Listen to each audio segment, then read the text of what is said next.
আজকের আলোচিত রচনাটি হচ্ছে সড়ক দুর্ঘটনা ও তার প্রতিকার।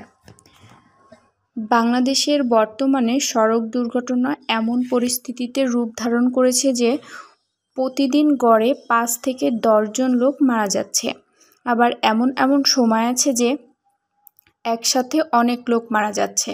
ইসাপুর, যেটা অবস্থিত টাঙ্গাইল জেলার মধ্যে, 1998 সালে এক ভয়াবহ সড়ক দুর্ঘটনায় প্রায় 79 জন যাত্রীর মৃত্যু ঘটেছিল।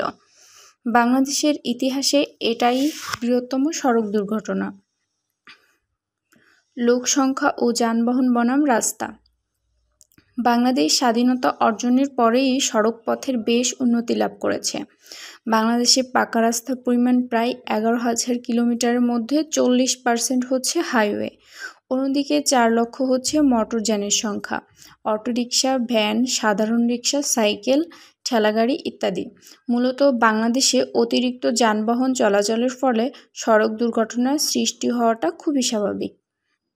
সড়ক দুর্ঘটনার কারণ। বর্তমান বাংলাদেশে সড়ক দুর্ঘটনার হার ক্রমশই বৃদ্ধি পাচ্ছে। সড়ক দুর্ঘটনা যেন আমাদের দেশে এক জাতীয় সমস্যা।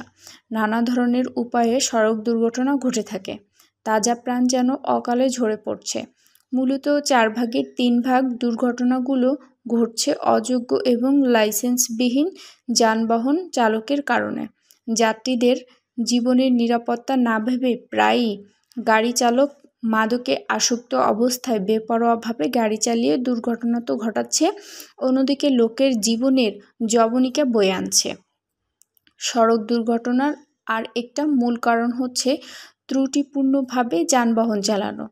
চালক ট্রাফিকের আইন ভঙ্গ করছে, এমনকি ওভারটেকিংয়ের ভূত যেন চালকদের ঘাড়ে বিদ্যমান থাকে, যার ফলে অধিকাংশ দুর্ঘটনা ও প্রাণহানি হচ্ছে এই ওভারটেকিংয়ের ফলে। যানবাহনের অতিরিক্ত যাত্রী বহনের পাশাপাশি মালামাল বহন এবং হরতাল পথশোভা কারণে যানজট সৃষ্টি হচ্ছে। এ কারণে চালকদের যানবাহন নিয়ন্ত্রণ করা খুবই কঠিন হয়ে পড়ে। এসব পরিস্থিতি সৃষ্টি হলে সড়ক দুর্ঘটনা হওয়াটা খুবই স্বাভাবিক। তাই সড়ক দুর্ঘটনা প্রতিরোধে সরকারের সঠিক সিদ্ধান্তের অভাবের পাশাপাশি আরও নানা ধরনের কারণ রয়েছে। দুর্ঘটনার চিত্র। সড়ক দুর্ঘটনা যেন বর্তমানে দেশে এমনভাবে ফুটে উঠেছে, এ যেন এক নৈমিত্তিক ব্যাপার। প্রতিদিন দেশে কোথাও না কোথাও সড়ক দুর্ঘটনা ঘটার ফলে ছিনিয়ে নিচ্ছে মানুষের তাজা প্রাণ, এমনকি ধ্বংস হচ্ছে মানুষের সংসার জীবন। হাজারো মায়ের কোল খালি হচ্ছে। কোথাও বাসে বা ট্রাকে, রিকশার সাথে প্রাইভেট কারের, আবার ট্রাকে বা টেম্পুতে।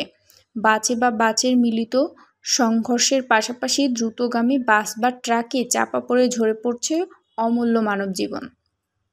ঢাকার চিত্র। ঢাকায় প্রতিনিয়ত সড়ক দুর্ঘটনা যেন এক নিয়মিত রুটিন। মানুষের তুলনায় এখানে রাস্তা বা রাস্তার বাহক এমনকি যানবাহনের মাত্রা অতিরিক্তর ফলে বৃদ্ধি পাচ্ছে দুর্ঘটনা, এর পাশাপাশি মৃত্যুর সংখ্যা। ঢাকার বাইরে। ঢাকার চেয়ে ঢাকার বাইরের দুর্ঘটনার বৃদ্ধির হার কিছুটা কম। ঢাকার বাইরে থেকে আসা যানবাহন যেমন বাস, ট্রাক মূলত দুর্ঘটনার শিকার হয়। এই বাহকগুলো ফেরিতে অবস্থানের সময় নিয়ন্ত্রণ হারিয়ে অথবা গাছে ধাক্কা খাওয়ার পাশাপাশি অন্য যানবাহনকে ওভারটেক করতে গিয়ে হাজারো বধূকে সাজাচ্ছে বিধবা রূপে। অন্যদিকে কেউ হচ্ছে এতিম, আবার কেউ হচ্ছে সহায় সম্বলহীন। দুর্ঘটনার সার্বিক মূল্যায়ন ও প্রতিকার। বর্তমান সড়ক দুর্ঘটনা আশঙ্কাজনক হারে বাড়ছে। আমাদের দেশে সড়ক দুর্ঘটনার পরিস্থিতি এমন রূপ ধারণ করেছে যে সকলের সুস্থ অবস্থায় ঘর ত্যাগ করা মানুষটি সন্ধ্যায় যেন লাশ হয়ে ঘরে ফিরছে। আমাদের ভাবতে হবে এর প্রতিকার ব্যবস্থা। নাম্বার 1, লাইসেন্স প্রদানের পূর্বে ভালোভাবে যাচাই করে নিতে হবে চালকের দক্ষতা ও যোগ্যতা। নাম্বার 2, লক্ষ্য রাখতে হবে যে লাইসেন্সবিহীন গাড়ি চালক যাতে কোনোভাবে গাড়ি চালাতে না পারে। নাম্বার 3, পথচারীদেরকে আইনের আওতায় পাশাপাশি ট্রাফিক আইন যথাযথ মেনে চলতে হবে। নাম্বার 4, গাড়ি রাস্তায় বের করার পূর্বে ভালোভাবে যাচাই করতে হবে যান্ত্রিক ত্রুটিমুক্ত কিনা। নাম্বার 5, মাদকাসক্তি ব্যক্তিকে গাড়ি চালানো থেকে বিরত রাখতে হবে এবং পরিবহনের মালিকদের সৎ ও ভদ্র চালক গ্রহণ করতে হবে। নাম্বার 6, বড় শহরগুলোতে যথেষ্ট পরিমাণে ওভারব্রিজ নির্মাণ করতে হবে। উপসংহার: প্রত্যেক জীবিত প্রাণীকে মৃত্যুর স্বাদ গ্রহণ করতে হবে। জন্মিলে অবশ্যই মরতে হবে, এ কথা সত্য, তবে স্বাভাবিক মৃত্যুর গ্রান্টি সকলেই চায়। সড়ক দুর্ঘটনার কারো জীবন যেন অকালে ঝরে না পড়ে, এমনকি কোনো মায়ের বুক যেন খালি না হয়, সেজন্য নিরাপত্তার ব্যবস্থা করতে হবে। তাই সকলের দাবি নিরাপত্তা সড়ক চাই।